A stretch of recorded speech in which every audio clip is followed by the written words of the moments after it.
Bem-vindo ao canal SOS Física do Enem. Solução comentada da prova rosa Enem 2019, questão de número 115.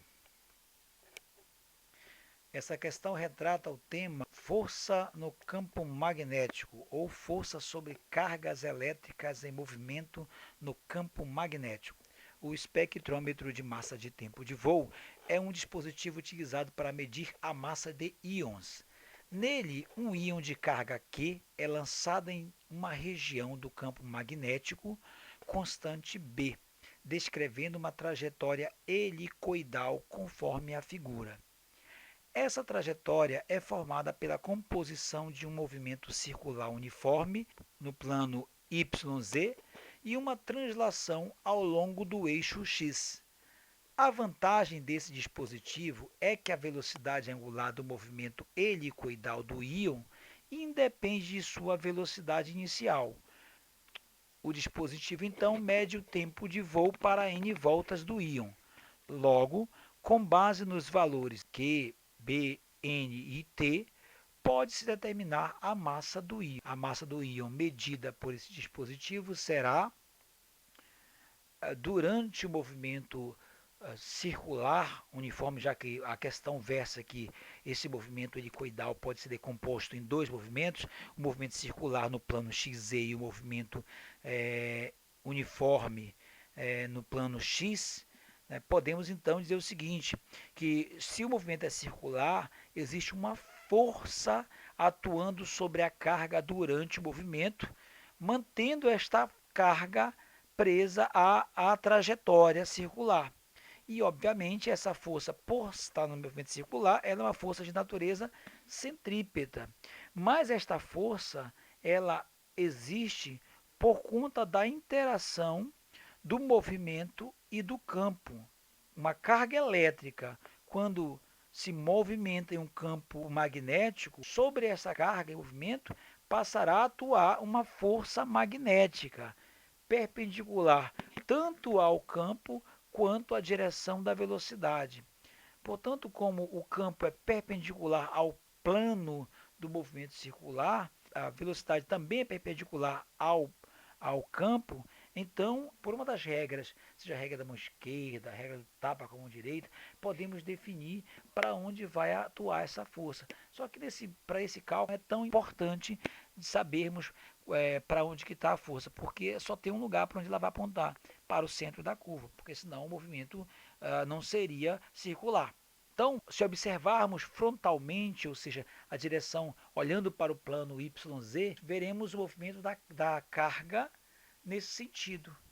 E, de acordo com esse movimento, a velocidade, como foi afirmado, é constante. Se ela é constante, ela pode ser medida pela distância sobre o tempo.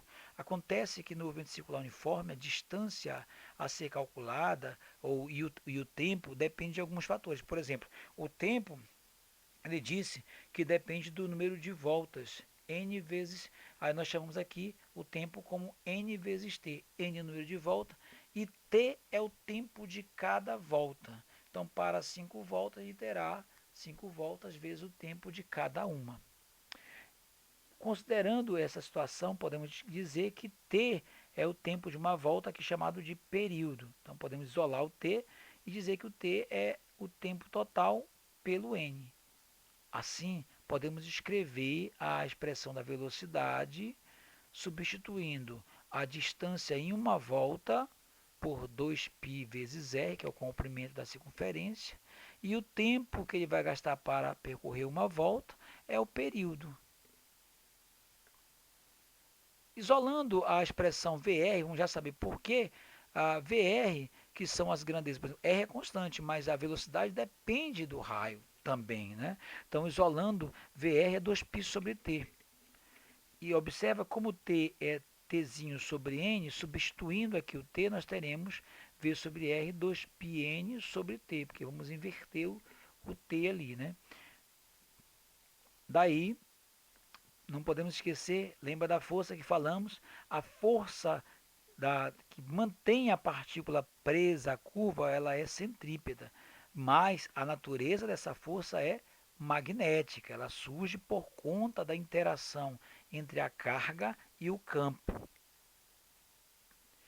Daí, escrevendo a força centrípeta como mv² sobre r e a força magnética como QVB, uma vez que a direção do campo e a direção da velocidade formam ângulos de 90 graus, então apenas QVB.